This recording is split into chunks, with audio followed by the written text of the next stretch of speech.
Welcome to Paranormal Palace Radio, where truth equals reality, and truth is often stranger than fiction. Hello everyone, welcome to Paranormal Palace Radio. This is your host, Royce the Redneck Radio Man, and joining me today is going to be Caitlín Ambrose, and I hope that I'm pronouncing her name correctly. I think I am. I'm going to correct me in a minute if I made a mistake. But she's the author of 2 or 3 books. She also has a recurring appearance, as I understand it, on John Edwards' radio show. I want to say is Infinity Quest, if I remember correctly. And she made Infinite Quest. I'm sorry. And she's been in the Huffington Post, and she has a school for awakening your inner chakras and your energy and, ascension and becoming all that you can be. She also does some ghost hunting and some other things. I understand that she reads auras, and, I found her very interesting, so I invited her to my show, and I thought I'd get her to share with me some of her wisdom teachings. And what I didn't tell her before the show is that I myself have studied a little bit about Hermeticism and alchemy and Gnosticism, so at least I can try to kind of keep up with her a little bit here. So, Kayla, how are you doing tonight? I'm doing great, Royce. Thanks so much for having me on your show. Oh, I want to thank you for coming on my show. This is a topic I really like to try to help people get the word out about as much as possible because, I don't think you can really find peace in the world without, actually acting out some of this stuff in your actual life, without applying the principles, like the principles of Jesus and Buddha and some of the other teachers down through the ages. So, I feel like the more people can say it, you get a consensus going, you might do some good, in other words. You see what I'm saying? I do. I agree. All wisdom and peace comes from within, and that's what the master teachers have been teaching for thousands of years. And that's what I try to do. I say I'm not a teacher. I just help people remember who they are at their core level.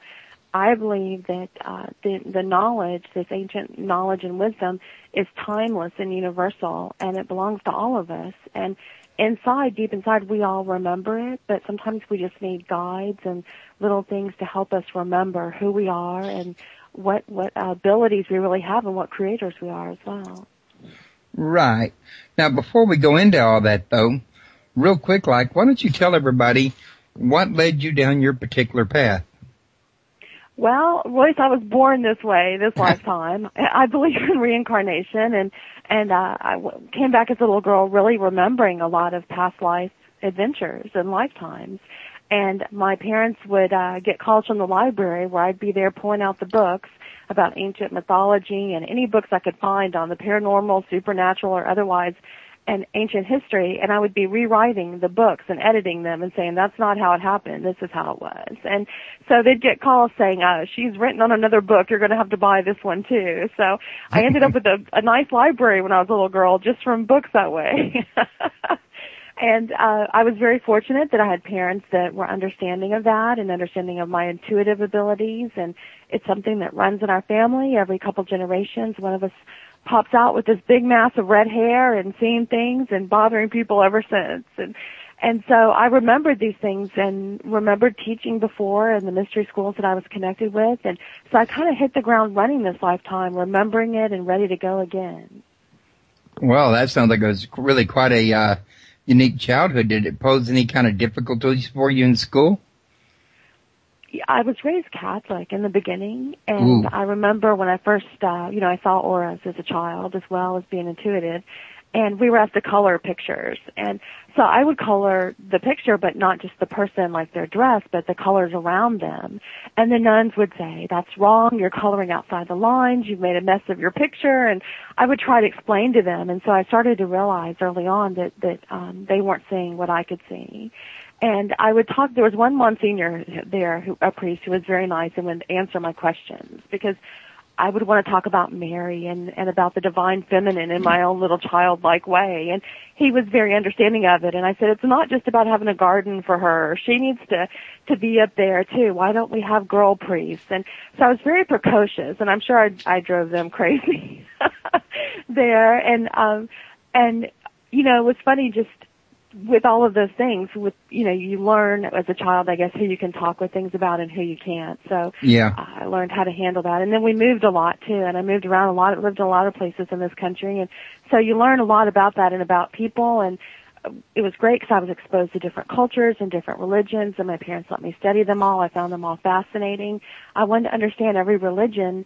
And at the end of the day, I came away with an understanding that it's many paths. Everybody chooses a path religiously that feels right to them or that they're brought up on, but we're all seeking that same destination, which is to understand ourselves on a deeper level and to have a connection and some type of relationship with what we call the divine. And so I feel that it was, at the time, I wasn't always like, oh, goody, this is happening here, we're moving again, or this is new.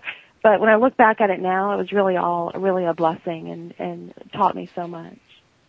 Well, I can imagine it has. And, I was just thinking while I was hearing you talk about the different religions, because I've been to different religions and I've studied different religions online. And one of the things that I've talked to a Wiccan about one time was the fact that, interestingly enough, the church would not want to admit to this, but almost all religions share certain core values, whether they realize it or not. Core teaching or doctrines, in other words. Absolutely. You look at that and you'll see so many similarities. It's astounding. I write about that in my first book, The 9 Life-Altering Lessons, Secrets of the Mystery Schools Unveiled, that we have what are called universal truths. And these are timeless and universal in that way. They're the wisdom. And every religion is surrounded by that. And then from there, we kind of take it and add dogma and man-made type things on it to whatever we think is right at the time with society and culture and where we're living and how we're living. And it kind of goes its own way from there. But if you take it down to the basic core truths, you'll see that in all of them. Even most of the master teachers, if you look at the story of their mothers, many of them were born to a mother that was described as a virgin in some way, and that her name was Mary. I think Buddha's mother was Mari. You can look at all the great religions and almost all the master teachers, their mother is named Mary or some form of Mary. Now, another thing that I was going to mention that you could help, with this, and here I'm sure you're probably aware of this, is that the divine feminine, which is something that many of the churches don't like to refer to. It's actually no different than the Holy Spirit is what I've read online. It's the name that the actual people in the Bible that wrote it was using, but they had the divine principle of Sophia in mind when they did it. Or was I reading the wrong or bad material when I read that? Well, that's the big question, is it? Which material is the right material? And you go back to 325 AD with the Council of Nicaea, and that's when, before then, you had hundreds of different sects of Christianity, and the Roman Emperor there, Constantine, wanted to bring them all together and form them into one book, and gathered all those different groups and decided which books would be formed into what we now understand as a Bible. And he liked some of the stories and didn't like other ones, and if he didn't like them, they had to vote them out and destroy. And he asked that all those stories and books be destroyed that were what many people had and held on to them. We wouldn't even know about that too much, except for those stories, except for the Nag Hammadi Library and the Dead Sea Scrolls that were found, which have started to show some of those books that were kept out. But there's stories in there, including one historically that his wife at the time was very cruel, and she didn't like the idea of reincarnation and karma, that she might have to come back and pay for what she had done. So she asked him to have that book and that story removed and not included in what we now call the Bible. And then you take it from there, 325 AD, when that was all put together. You translate it through so many different languages and everything else. So you look at it today, and it's a little hard to discern, and even how different words mean things.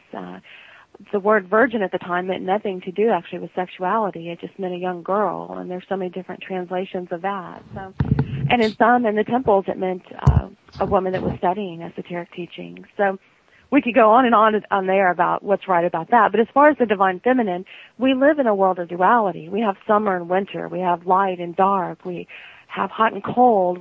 It's like saying you don't have a left hand, just paying attention to one hand. We have duality in everything. So if there's a divine masculine, there's a divine feminine, just how our world works, I think. Wouldn't there also, and this is just my logic speaking here, need to be a divine androgynous to balance it out in the middle? Well, some say that is the divine universal energy that what some will call the grand divine, some perhaps call God, is really that. It's a universal energy that's all things, and so neither positive or negative.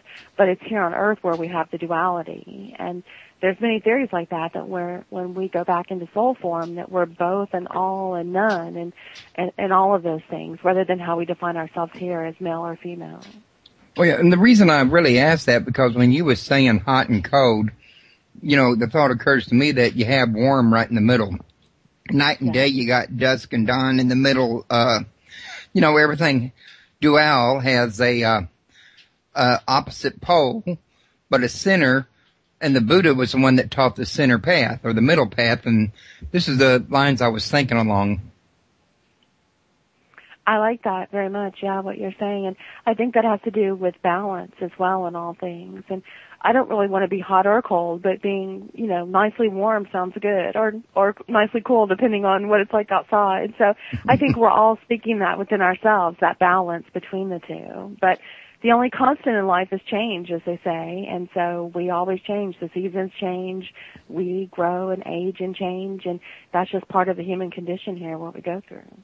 Yeah, I would tend to agree with that. I just kind of tend to like to ignore the aging part. Don't we all? Well, listen, I want to make sure I tell everybody that your website's at www.exploreyourspirit.com, and I think you've got some other websites as well, don't you? I do. That's kind of the main one, the jumping off point where you can get to anything. My show's on there. I have a radio show like yours, and we'll be 6 years old in February. And we have about 350 shows on there that are archived, with mainly metaphysical and paranormal type shows, interviews with authors and luminaries in this type of work. And it has other things on there, my books, my blog, Explore Your Spirit TV that we've come out with now, and leads to all the books in there, the Awakened Aura book, and Ghost Hunting North Carolina as well, and my other work. So exploreyourspirit.com will get you to any of those other places you want to go. You know, I'm kind of like you. I've been doing my radio show for about 5 years over at Blog Talk Radio before I moved over to my own site, and I've got at least 250, 300 in my archives too. So I guess you probably, like me, you probably do about 2 shows a week. Depending on my schedule, yeah. I travel a lot because I like to hit the road and teach, and especially in the summer, I call it my Gypsy Wagon Road Tour, and I pile up my van and go teach. And this past summer, it was up in the Northeast. I was all over New York, and went all over up there. And I think my final stop was Pittsburgh, and all through there. And then this fall, I was over in Charleston, and I actually just got back a couple of days ago from New Orleans, and I was filming a documentary there and working on my next book coming out, which is Haunting New Orleans. It'll be coming out in 2012. So I was down there looking at ghosts and haunted history and delving into that. So I worked the show in around travel and teaching, and it's a labor of love and a lot of fun, as I know you well know. Oh, yeah. I'd imagine, though, that you like being able to do your show on the Internet, because while you travel, you could take your show with you. Yeah, the Internet is the most brilliant thing we've created. I think it's the whole age of Aquarius. We talk about that we've astrologically moved from the age of Pisces into Aquarius. And Aquarius is an air sign.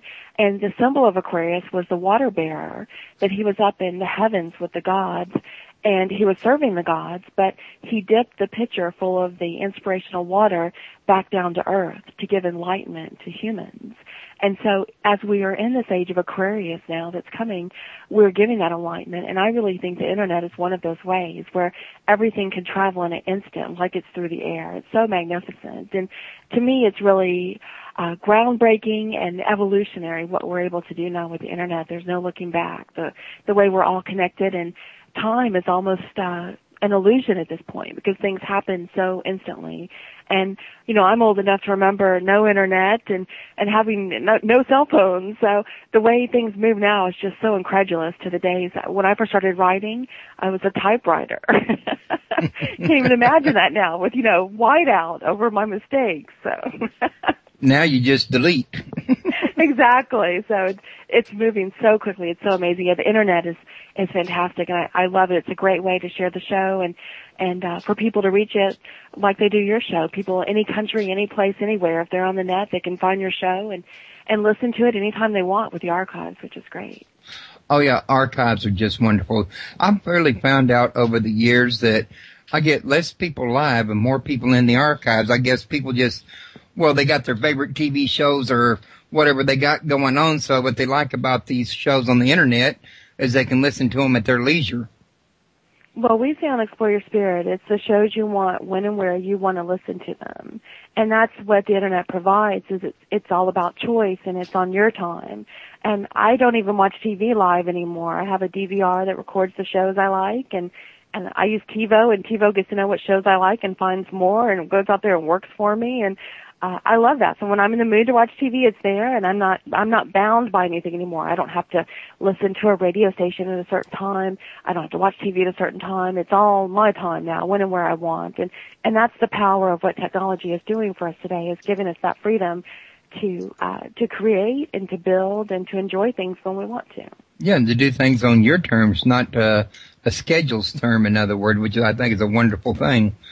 Exactly. Yeah, I was just, the Learning Annex had just approached me this past fall, and I teach some courses on there, and they asked me to participate with a book they're doing, which was predictions for 2012 and beyond, and they picked what they call the world's top 100 psychics to do predictions, and so I agreed to write my predictions for them, and I talked really about business intuition and where we're going in the future with business.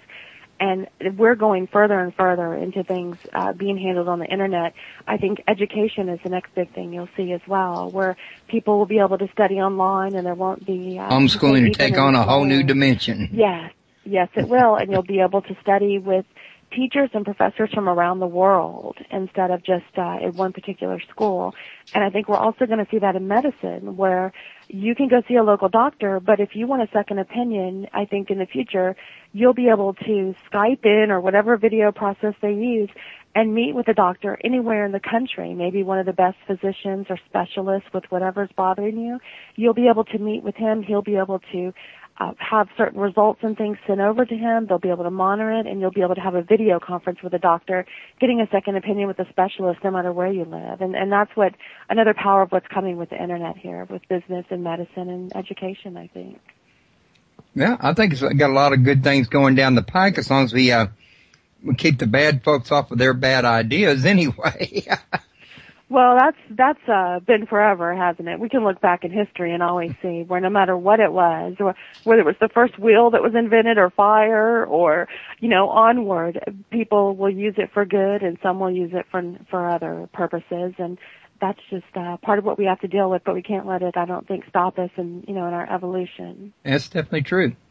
So I was going to also mention that the phone number for anybody that's listening, because like me and Kelly was saying a minute ago, not everybody necessarily listens right here at the site. I know some people might be listening on smartphones or, Shoutcast or iTunes or somewhere else.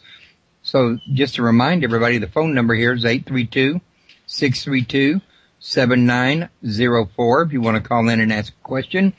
And the address of my site here is www.paranormalpalace.com. Feel free to come over and sign up. The registration's free, and it lets you into the chat room. And the only purpose for registration is really to hopefully try to keep as many spam bots out as we can so that people don't interfere with your conversation in the chat room.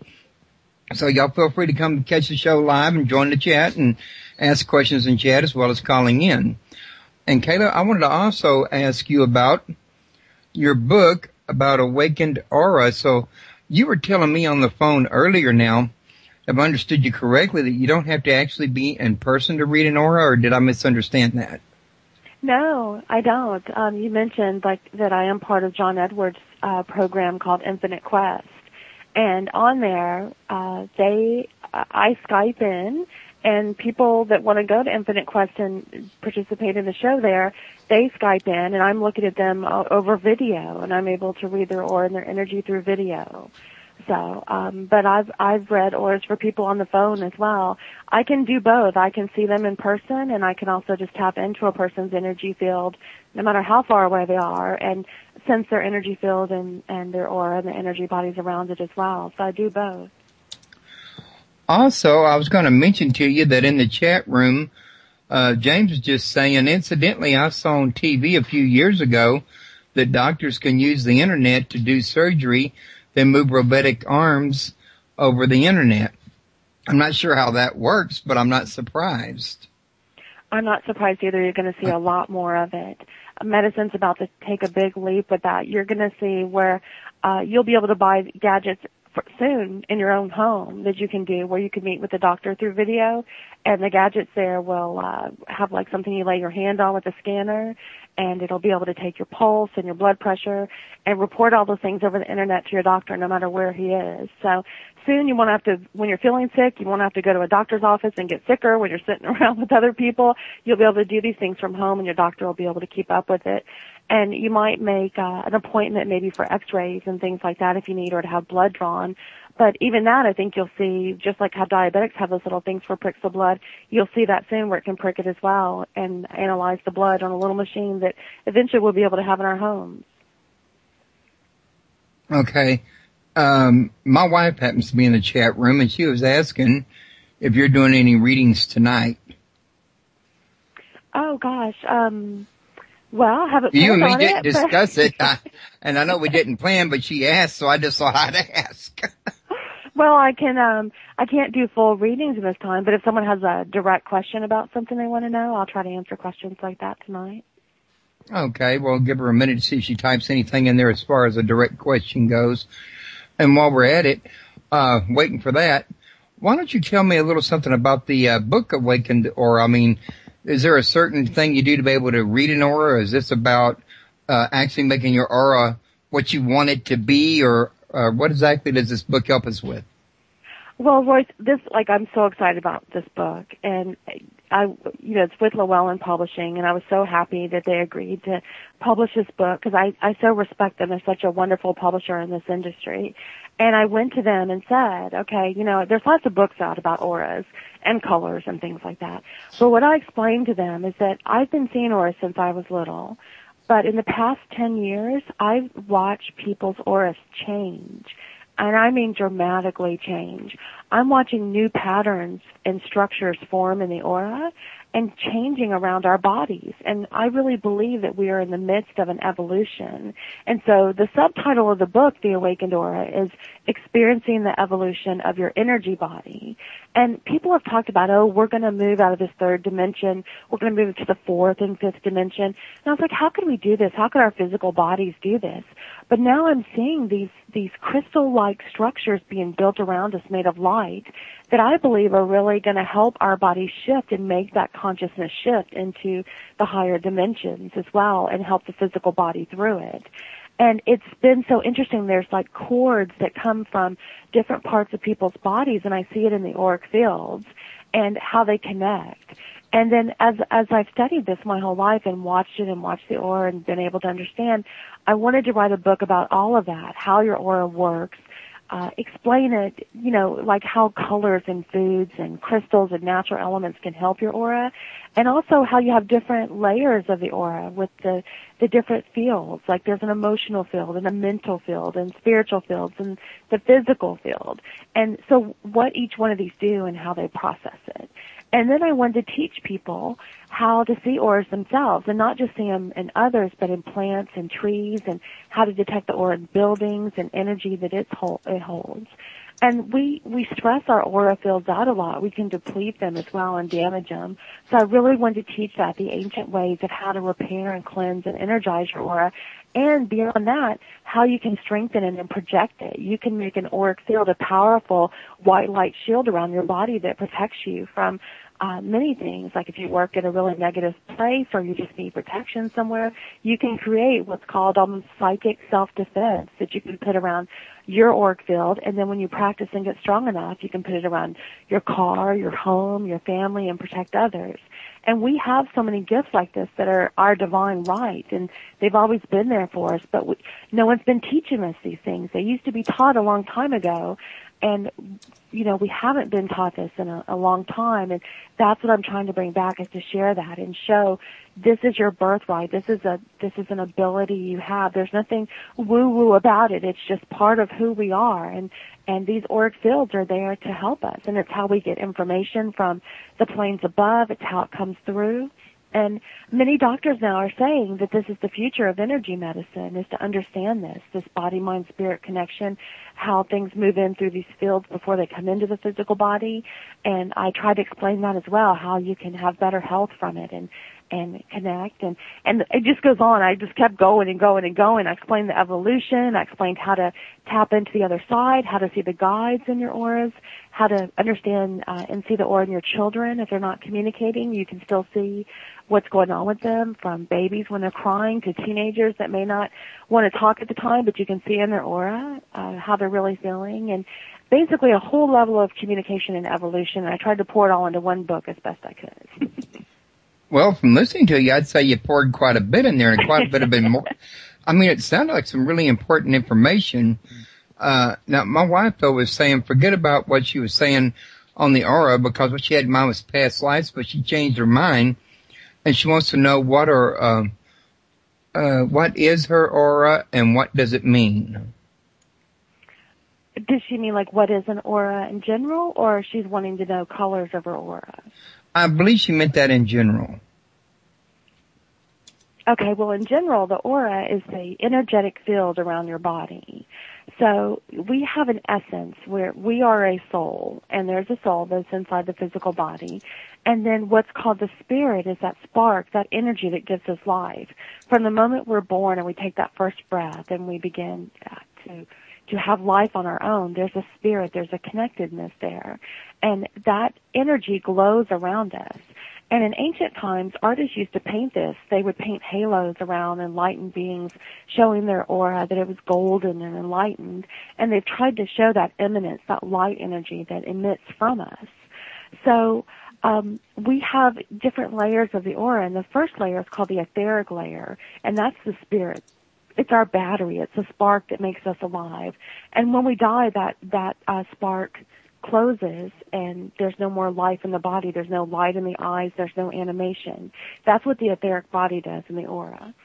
And then the next level you have is the mental field, and you've got the mental aura, which holds where a lot of your thoughts and your beliefs and things come from, things that you're told from childhood, things that you study, and those type of things. And then you have the emotional field that's around you, which holds all your emotional energy and feelings. And then you go into the spiritual levels of the aura, which extend far beyond and go much greater. But for most purposes, we talk about the first 7 fields of that as being the ones closest around us and that affect us the most. So when you understand from the ancient teachings, there used to be a Hermetic axiom called as above, so below. Right. And that meant that part of our soul was up in the higher planes, and it comes down almost in the shape of like an inverted pyramid until the tip of our soul actually rests in our heart chakra area. So when we reach out and reach up above, we're reaching to that higher self, to the soul, to the energy up there, and pulling down that knowledge, all that knowledge that we have in wisdom, pulling it down through the spiritual planes. So it comes first through the fields surrounding our aura, the spiritual fields, the emotional field, the mental field, finally down into the physical body and into the heart, and then sent on to the brain where we understand it and put it in perspective. So like in cartoons, whenever you see a cartoon where someone's getting a bright idea and they're getting inspiration, you see it doesn't come from within inside. It's a light bulb outside of them. And that's another way to depict it. That's that energy. We get all of our information like that through our aura and our energy fields and the planes around us. It comes from above and then comes down into us below. And so that's what our aura does.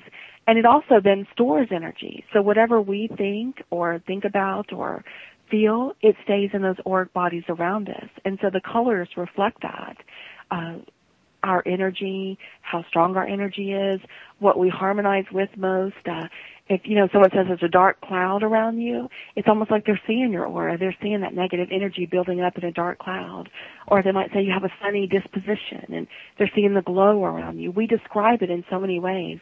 A person will say, I'm feeling blue, or I'm green with envy, or, there's so many descriptions like that, and that's because the aura reflects that and colors the vibrations of what we're thinking and feeling and what we think about ourselves and others. And when everyone can learn to see the aura, we won't be able to lie to each other anymore because we'll see it in the aura.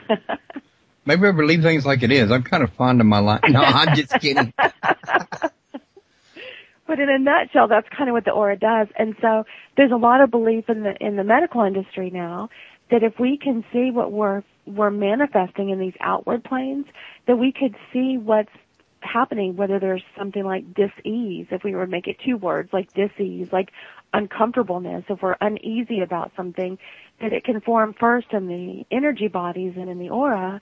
And if we can catch it there and change those thoughts and feelings about it and replace it with powerful, strong, positive white light energy, we may be able to stop some of these things before they manifest in the physical body, causing us physical disease. And so there's a lot of interest in the medical community as well about working with the aura.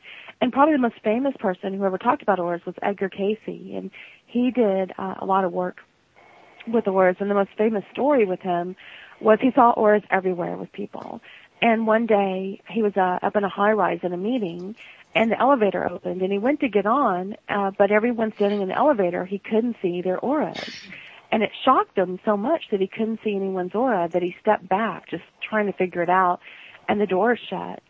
And the elevator cord broke, and everyone in the elevator died. And he realized at that point that when we're preparing to die, our auras actually start to close down and go within because they're taking that energy back up into the higher planes. And he understood after that time what that meant when he would see the aura not as strong around a person or close in, that person was preparing to transition on to the other side, which I found fascinating.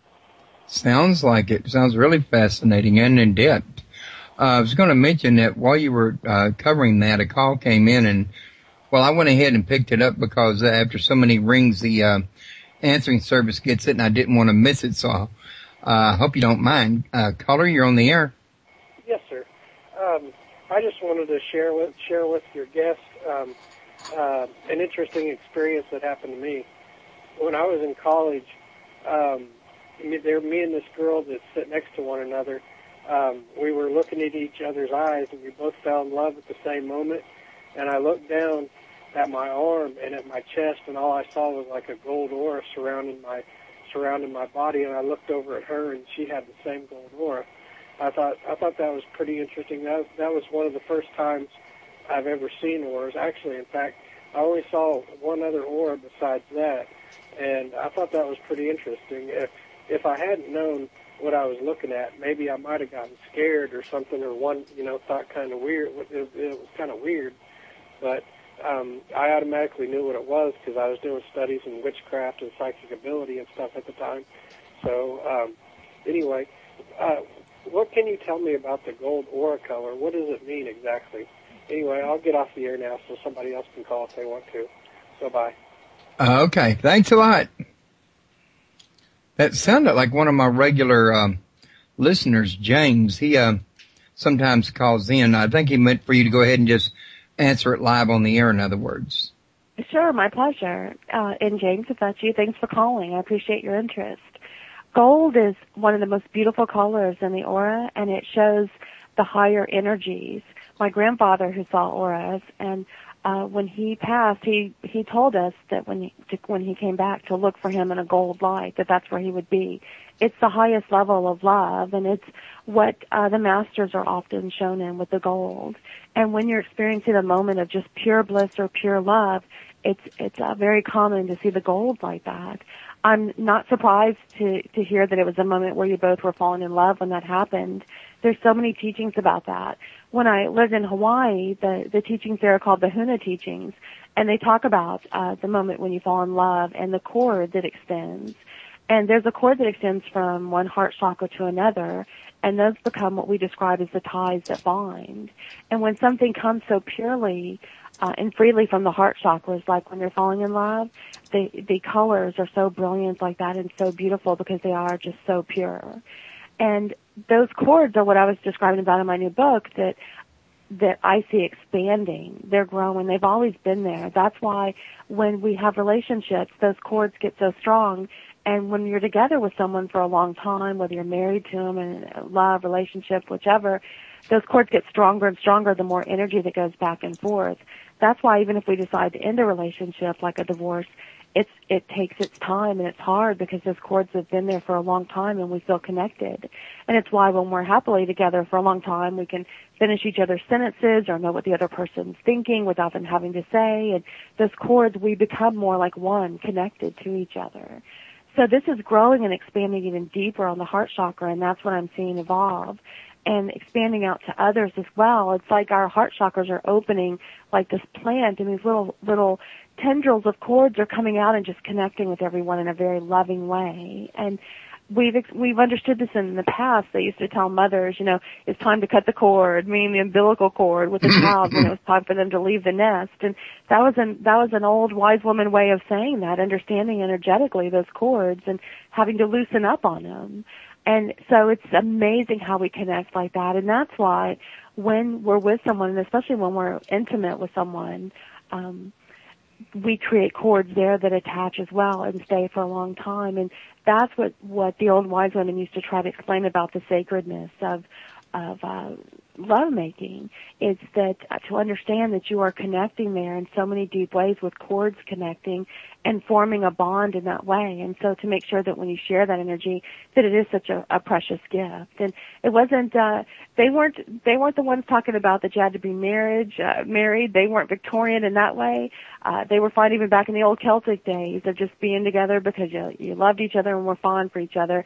But they did want people to understand those cords that bind and how they connect and stay that way. And I wish you hadn't gotten off of the phone. I'd love to hear if you were still with the person that you connected with in that way with the gold energy and how it's grown for you both. So if you have time, call back and let us know. Well, if somebody's calling in, that might be him now. Caller, you're on the air. Do what? You're on the air. Air of what? You're on Paranormal Palace Radio. I must dial a wrong number. What radio is this? Paranormal Palace. It's a paranormal internet radio show. Maybe you accidentally got this number from somewhere else. Okay, I was calling Nexion Health Services. No, that's not here. I'm sorry. Okay. Do I win anything? No, I wish so. Okay. All righty. Thanks anyway. Bye-bye. Okay, I do apologize for that.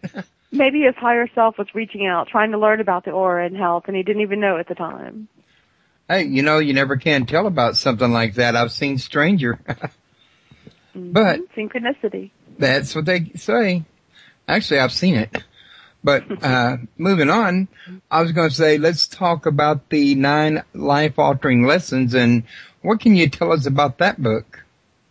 That was my first book that I wrote, and my students really prompted me to teach it. I've had a mystery school for years, teaching like the ancient wisdom temples of Egypt and Greece, like they taught, and that's my main love, is to be a wisdom teacher and to share these ancient lessons. And so my students that I taught, when you teach those, they study with me for years and they go through everything. And they said, there's so many other people that want to know this. Please write a book and share it with them so that if they're not here, they can understand. So I wrote the first 9 lessons that every student that goes to a mystery school, whether it was back in ancient Egypt or Greece in the temples, what they studied. And the lessons begin with a reminder to help you answer some really deep questions, which are, who am I and why am I here? And these sacred questions were asked since time immemorial, I think, for people to understand them and to delve into that. And when you ask yourself those 2 questions, it puts you on a quest, on a journey to figure out what's important to you, and are you a spiritual being having a human experience, and if so, where do you go from there? So with these lessons, they were taught in the masses in parables, and then they were taught esoterically to those that were willing to be in the temples and look deeper. And the lessons were meant first to be introduced to the mind, where you think about those questions, and then you take them into the heart and you feel them and you start to experience them. How are you connected to the world and to others, and what's the point of being here? And then the third part is it becomes a permanent part of your soul. It carries forth, and as you grow, in that sense, you carry this on from one lifetime to another. And so more than lessons that you study or memorize, they're lessons that you explore and find out more about who you are. And the best example the mystery schools use is like the butterfly, that you're the caterpillar first, and you think that's what life's about, and then you go in this cocoon, and you're not sure what's going to happen. It's a little scary.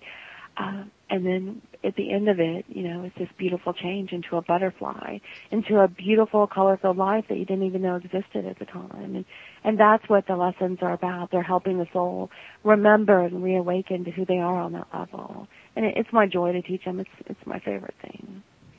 Well, it sounds like a very worthwhile book to have. They both do. Actually, sound like they're very informative, and I myself, I love to be informed. Got one of those inquiring minds that want to know. I was going to mention, though, that James said that him and that other person never got together again after that in the chat room. Mm-hmm.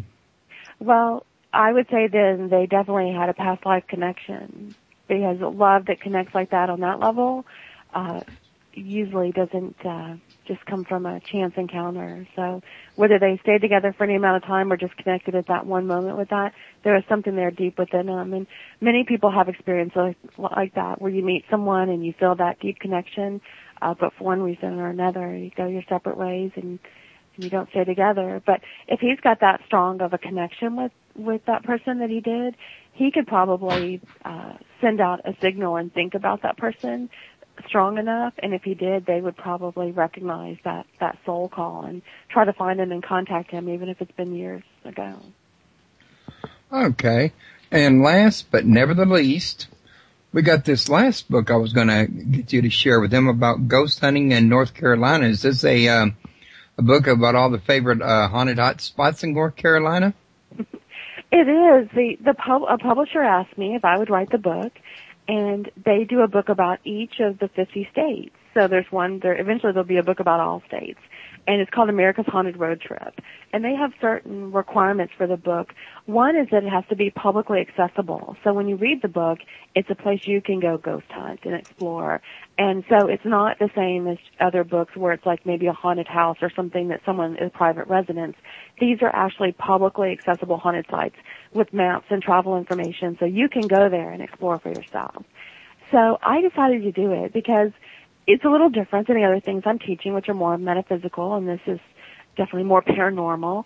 But to me, energy is energy. And whether we are studying energy as how it affects us in our aura, or what happens on the spiritual realms, or what happens when we die, it's all the same thing. We're back to that light and dark and that duality like we were talking about earlier. So I said, yes, I want to write this. I want to talk about it, but I want to write it differently than any of the other books. And they said, okay, so tell us what you mean. And I said, well, I see ghosts. I've seen them since I was little. I'm psychic. I can communicate with them. So I'm going to go explore all these places and see for myself if they're haunted, and see if the ghosts want to talk to me and tell me their stories. And so that's what I did. I traveled the state of North Carolina. I went looking for Blackbeard the pirate over on the Outer Banks. I went through all the haunted plantations and Civil War battle sites. I went into the mountains of North Carolina and explored the haunted hotels there and the mysterious Brown Mountain Lights that no one can figure out what's going on over there. I went to the Devil's Tramping Ground here, all the places like that that are in North Carolina that are haunted. And I wrote about my experiences, what I met, if I saw it was haunted. I took photographs in every place and shared it. And it was very fascinating. And whether or not you live in North Carolina or have been here, it's just fun to read because there's so much history that started here in North Carolina. The first colony ever started in America by English settlers was here with Virginia Dare, who in the Croatan group and the Roanoke colony, and where all those settlers went missing and were never found again. And there's still the mysteries behind that, what happened to them. And like I said, Black Bear the pirate had so much to do here, and a lot of amazing history. So I like to say I'm the unofficial haunted history ambassador for North Carolina. Oh, wow. Sounds like a pretty scary place. So you got as many haunted there as we have here, huh? There's quite a few, and I definitely hit the road and went looking for them and investigated across the entire state. And it is very haunted, as you know, as a lot of states are. A lot of states have a great haunted history, but there were a lot of things that happened here. The Civil War, of course, and the other things I described, and even the battleship here, the USS North Carolina, is commissioned and is here now after it was decommissioned, and is a very haunted ship as well. So. Whether you want to go on the ship, on the seas, on the mountains, or somewhere in between, I tried to cover it all. Okay. My wife was wanting me to ask if me and her have been together in a past life, and I don't know if you could do that to an aura reading or not, but I told her I'd ask. Yes, you have, many times. And you deserve each other, every bit of it. I don't know how to take that. Your wife will understand. Okay, now, also, James wanted me to tell you that he saw a shadow person, once. Okay. Yeah, there's, there are many things, and like I said, I've seen ghosts since I was little, and at first I saw spiritual beings, and being raised Catholic, I thought they were my guardian angels. You're taught that. Oh, yeah, guardian angel. So I said, oh, great, here's my angel looking out for me. This is wonderful. But after a time, I started to see other things. I saw ghosts, and then I saw some beings that, weren't bright and shiny, let's say. Shadow might be one description for them, and some other descriptions as well. So there are all types of things running around in the spirit world, and just like, we were saying, there's duality and all. So there's a lot of different entities running around this world, more than sometimes that, we pay attention to. Okay. Well, I was noticing that we've been on here almost an hour so far, and I've been enjoying this immensely. However, I do need to get up early and get my son John off to school.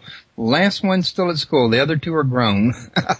And I got about 1, maybe 2 more years with him, and I'm home free for that one. I can sleep as late as I want. But in the meantime, I was going to say, is there anything that you would like to mention that I haven't thought to ask you about or cover?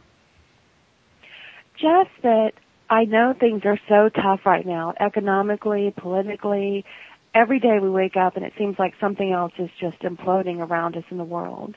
But I can tell you, with what I've seen of the future, what I've seen psychically, and what I continue to be told from guides of my own, is that we were all specifically chosen to be here in this lifetime for a reason, and there were many on the other side who wished that they were here.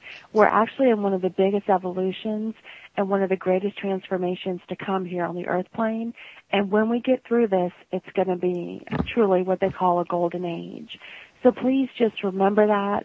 Remember to find something to be joyful about every day, to live in love and be grateful for the things that you do have, the intangible things especially, love and friendship, and just enjoy anything that you can. Find the joy in it, the sunrise, the beautiful flowers on your drive to work, whatever it is.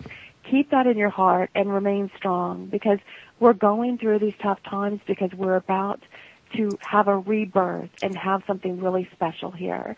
And we're in the darkest part right now.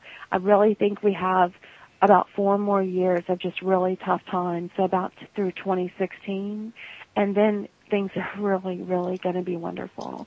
And it's going to get better. So just keep the faith, hold on to that energy, because what we think, we send out energetically, and there is a global consciousness. So don't buy into all the fears and don't spread that further. Let's do the opposite and spread positive energy and love and good energy and hope and for the things to come. And as well, take action. It is a time of action. And if there is something you're passionate about, it is time to speak up and stand up about it and to make that change. Like Gandhi said, be the change you want to see in the world. So it is a time to do that as well. But don't let it drag you down. Don't let the turkeys get you down. I remember someone in my family used to say that. The world, we hear more because it is global, like you said, on the internet. So we hear all the news, good, bad, and ugly. We didn't hear it as much before, so it felt simpler. But at the end of the day, it's still what the world always is. There's good and bad and everything in between.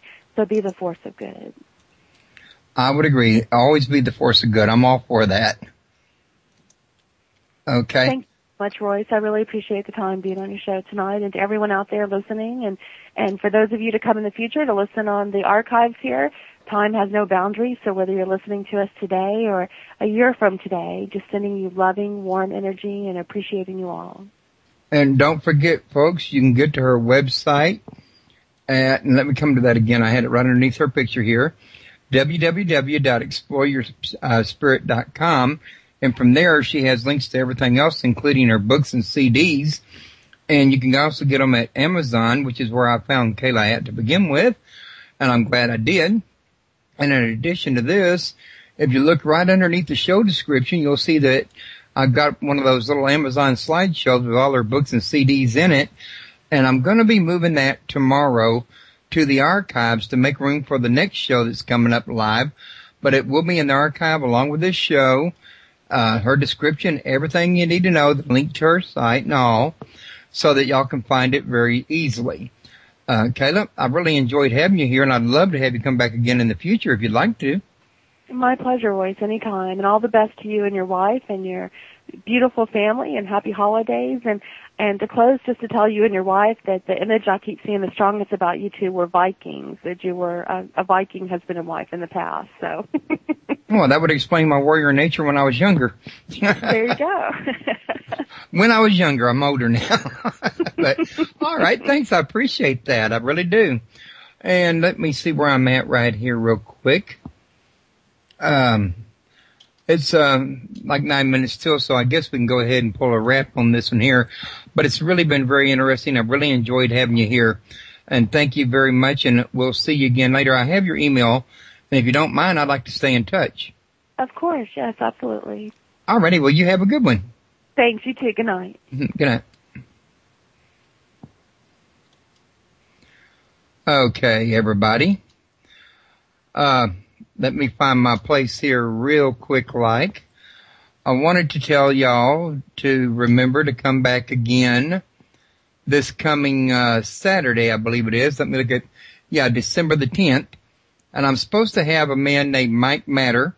He claims that he believes he has actually met the devil, or it was an apparition. He doesn't know which, and he's going to tell us about it. I've been in contact with him. We were supposed to test his Skype, and well, he forgot that day, and we haven't got back together since, so I'm going to be working on hooking up with him, and I hope to see y'all then. And don't forget to visit my good friends at United Paranormal International. There's a logo with a link to them on the left-hand side of my webpage if y'all are interested in checking them out. And don't forget to spread my link around, and, don't forget that I'm going to have archives over at YouTube and at Daily Motion, as well as Meet Cafe. And I'm going to go ahead and call it quits and go with my family now. Want to thank you for visiting the show. I couldn't have a show without you. And y'all be good and enjoy what's left of the week. Thank you, and bye-bye.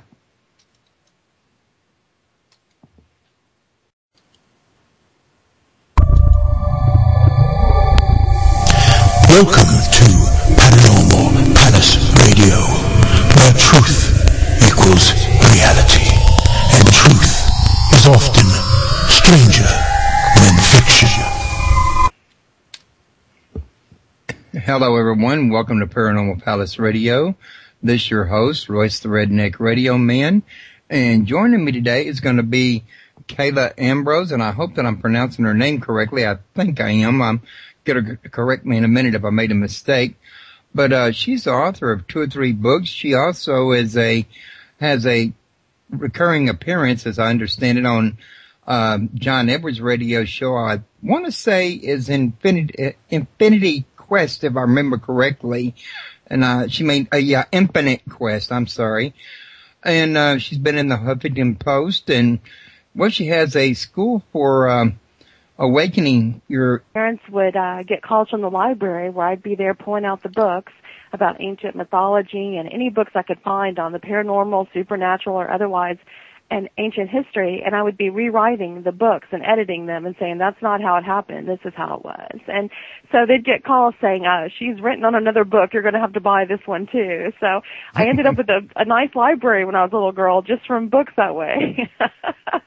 And I was very fortunate that I had parents that were understanding of that and understanding of my intuitive abilities, and it's something that runs in our family. Every couple generations, one of us pops out with this big mass of red hair and seeing things and bothering people ever since.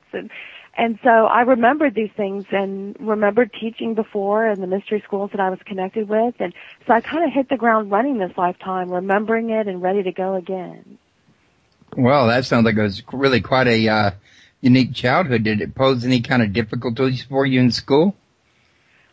Yeah, I was raised Catholic in the beginning. Inner chakras and your energy and, ascension and becoming all that you can be.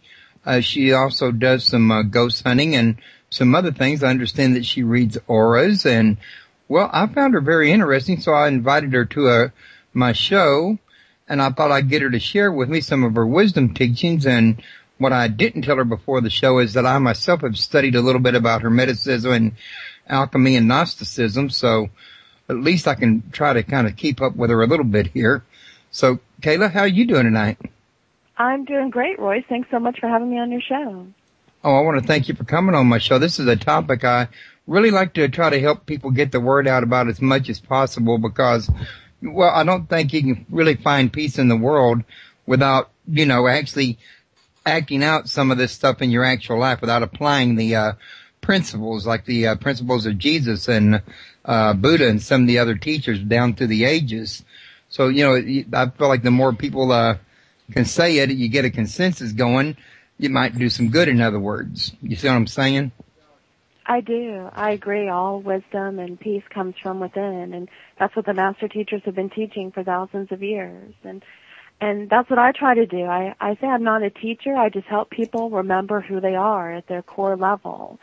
I believe that the knowledge, this ancient knowledge and wisdom, is timeless and universal, and it belongs to all of us. And deep inside, we all remember it, but sometimes we just need guides and little things to help us remember who we are and what abilities we really have and what creators we are as well. Right. Now, before we go into all that, though, real quick, why don't you tell everybody what led you down your particular path? Well, Royce, I was born this way, this lifetime. I believe in reincarnation, and I came back as a little girl really remembering a lot of past life adventures and lifetimes. And my pain, and I remember when I first, I saw auras as a child as well as being intuitive. And we were asked to color pictures. And so I would color the picture, but not just the person, like their dress, but the colors around them. And the nuns would say, that's wrong, you're coloring outside the lines, you've made a mess of your picture. And I would try to explain to them. And so I started to realize early on that they weren't seeing what I could see.